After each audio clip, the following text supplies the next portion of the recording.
독일로 떠나보도록 하겠습니다. 뉘른베르크고요. 뉘른베르크는 굉장히 유명한 도시죠. 히틀러가 사랑했다라고 얘기하는. 그래서 히틀러의 대전당, 이게 제2차 세계대전을 출정했던 곳으로도 알려져 있습니다.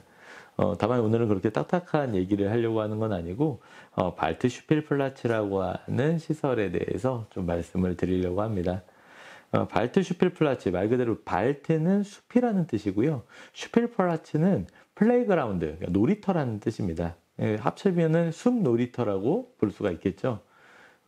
독일 사람들이 되게 숲을 좋아하는 것 같아요. 그래서 독일의 이제 가운데쯤에 보면은 굉장히 숲이 빼곡하게 우거져 있는 곳에 휴양을 많이 가는데 빼곡하다 보니까 이게 숲이 꺼멓게 보입니다. 그래서 이제 검다를 독일어로는 슈바르츠, 그 다음에 이제 숲을 발트에서 흑림, 보통 슈바르츠 발트라고 표현을 하는 곳에 사람들은 많이 휴가를 가는 것들을 볼 수가 있습니다. 이 흑림이라는 데는 제가 가봤더니 그래 빼곡하게 이렇게 뭐 산 속에 나무가 굉장히 많기도 하지만 곳곳에 민속 박물관이라든지 뭐 다양한 이런 뻐꾸기 박물관 이런 것들이 많이 이렇게 구성이 돼 있어서 볼만한 것들도 많더라고요. 그만큼 이제 독일 사람들이 휴양을 즐길 때 숲에 많이 가는 것들을 볼 수가 있습니다. 그래서 뭐 우리나라에도 이렇게 오게 되면은 독일 사람들이 이렇게 산에 많이 찾아간다고 해요. 트레킹도 많이 하고. 그래서 그런 것들을 볼 수가 있고요. 또 이제 독일에서 또 유명한 것 중에 하나, 우리나라에 이제 들어온 것 중에 숲과 관련해서 숲유치원이라고 있죠. 지금은 이제 우리나라에도 굉장히 많은 도심에 숲유치원이 많이 생기고 있는데 숲에 아이들이 가서 직접 자연을 체험해보고 생태적인 것들을 경험해보는 이런 놀이터들, 유치원들 이런 것들이 이제 많아지는 것을 볼 수가 있습니다. 바로 이렇게 지금의 어떤 숲과 관련된 이런 시설들이 많아지는 거에 하나로서 이런 발트 슈필플라츠를 오늘은 좀 소개를 드리려고 합니다. 이제 원래 발트 슈필플라츠는 제가 뭐 가려고 했던 건 아니고요. 로맨틱 가도라고 하는 이제 피센부터 해서 밑에 지역인 피센, 뭐 오버하머가우, 로텐부르크 다양한 좀 독일의 아름다운 도시들을 거치면서 뉘른베르크까지 가게 됐고 뉘른베르크쯤 갔을 때 좀 궁금했어요. 독일 사람들은 도대체 어디를 여행 가지? 뭐 이런 것들에 대해서. 그래서 트립 어드바이저를 켜봤더니 뉘른베르크에서 굉장히 상위권에 랭크되는 데에 이 발트 슈필플라츠가 있는 거예요. 그래서 궁금해서 한번 가보게 된 거거든요. 뉘른베르크 이제 도심에서는 조금 떨어져 있고요. 이 도심에서 좀 떨어져 있는 곳에 가게 되면은 숲이 나오는데 저는 이제 숲 놀이터라고 해서 놀이터 하나만 있을 줄 알았더니 이제 그런 건 아니고 보통은 숲 놀이터에 뭐 트레킹 코스도 있고 우리나라 같은 자연 휴양림이 다 갖춰져 있고 뭐 캠핑장도 있고요.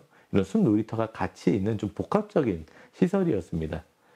그래서 숲 놀이터에 제가 딱 간 순간 우선은 많은 차들이 이렇게 주차하는 거를 보게 되는데 대부분 이렇게 큰 개들을 이렇게 같이 내려서 이렇게 산책하는 것들을 볼 수가 있었어요. 아무래도 여기 독일 사람들, 유럽 사람들 이렇게 개랑 산책하는 거 되게 좋아하잖아요. 그래서 그런 이유로 많이 가기도 하고 또 곳곳에 이렇게 새 둥지 같은 것들도 만들어져 있고 거기에 따른 뭐 안내판 이런 것들이 있어서 생태적인 어떤 관찰이나 이런 것들을 좀 할 수 있게도 만들어져 있고요. 실제로 캠핑하는 사람들도 좀 있었습니다. 그렇게 다양하게 구성이 되어 있는 뭐 복합적인 시설이었고요. 그럼에도 불구하고 오늘의 이제 중심인 숲 놀이터를 갔더니 물론 이제 숲에 있는 놀이터니까 되게 친자연적인 소재를 많이 이용을 하기는 하는데 또 어떠한 숲 놀이터는 약간 친자연적이진 않아요. 그냥 철제로 이렇게 뭐 구성이 되어 있지만 그런 어떤 놀이터의 어떤 특성이 자연의 경관에 완전히 해치지는 않는 뭐 그런 어떤 형태들을 담고 있었습니다. 숲놀이터 이렇게 가게 되면은 제가 되게 인상 깊었던 거는 놀이터 자체가 좀 숲에 있다 보니까 좀 위험해 보였어요. 애들이 이제 모험을 즐기고 이제 이런 것들로 되어 있는데 야, 저러다 떨어지면 어떡하지? 할 만한 어떤 그런 모습들이 굉장히 많이 보였습니다. 그래서 좀 걱정을 했는데 오히려 나중에 알고 봤더니 이 숲 놀이터의 어떤 모태라고 할까요? 이렇게 여기서 추구하는 바는 놀이터는 가급적 위험해야 된다라는 얘기를 많이 한답니다. 그래서 말이 사실은 안 되는 얘기죠. 어린이들이 이용하는 놀이터가 위험해야 된다?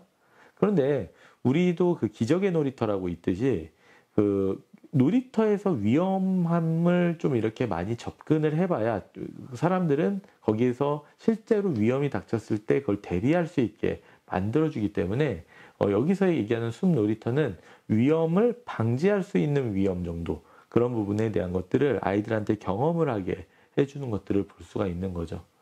또 놀이터라고 하는 곳이 그런 위험한 곳이긴 하지만 아이만 가는 게 아니라 거기에 또 뭐 가족들이 같이 여행을 가서 산책을 하고 하니까요. 그럴 때 더 이렇게 봐줄 수도 있겠죠.